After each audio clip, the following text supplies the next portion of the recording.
HR studio प्रस्तुत करते हैं एक से बढ़कर एक गीतों का तोहफा। यदि आप देना चाहते हैं आपकी आवाज को एक नई उड़ान, तो आ जाएं हमारे रिकॉर्डिंग स्टूडियो में। हमारा पता है ग्राम चपरीत समोदा। संपर्क नंबर है 6263761697।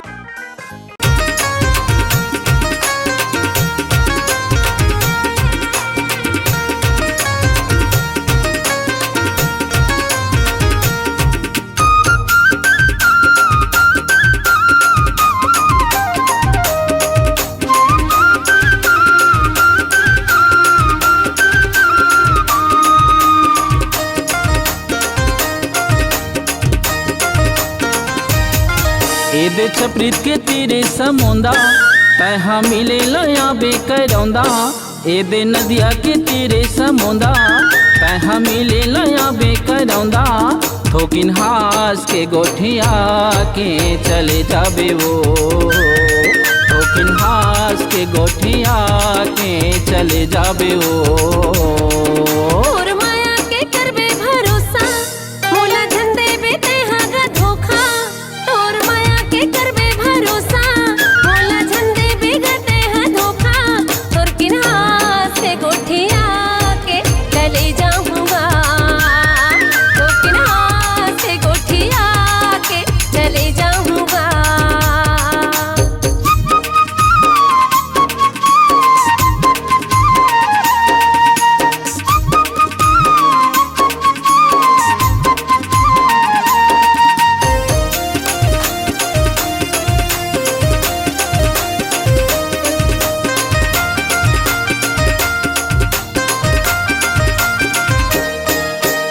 नदिया के तीर तिरेंगेला ऐरी वो,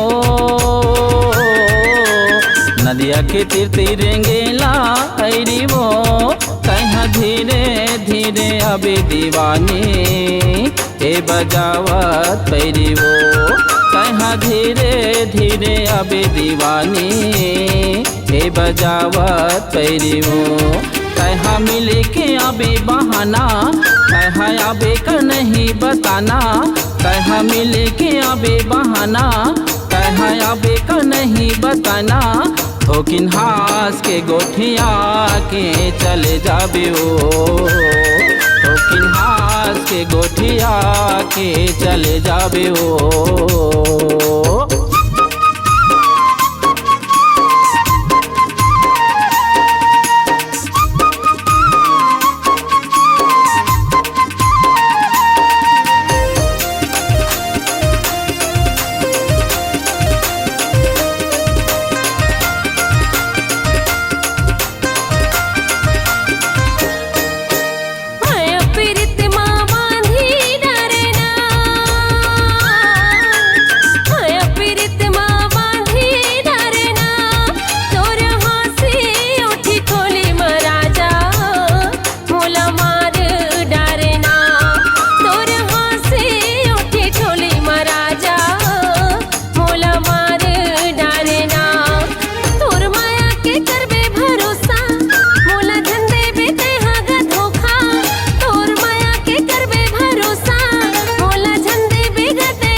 नदिया के पानी बहत है धारे धार। नदिया के पानी बहत है धारे धार। तोरे माया के खातिर ये मोर दीवानी नहा ले हूँ आरे पार। तोरे माया के खातिर ये मोर दीवानी नहा ले हूँ आरे पार। ए दे जलंद बेरी जमाना दोनों गाबो माया के गाना ए दे जलंद बेरी जमाना दोनों गाबो माया के गाना ठोकिन हास के गोठिया के चले जाबे हो ठोकिन हास के गोठिया के चले जाबे हो ए दे छपरीत के तीरी समुंदा तहाँ मिले लया बेकरौंदा तोर माया के करे भरोसा तोर से मिले बराए हो समुदा ठोकिन हास के गोठिया के चले जाबे हो तोर किनार से गोठिया के चले जाऊंगा ठोकिन हास के गोठिया के चले जाबे हो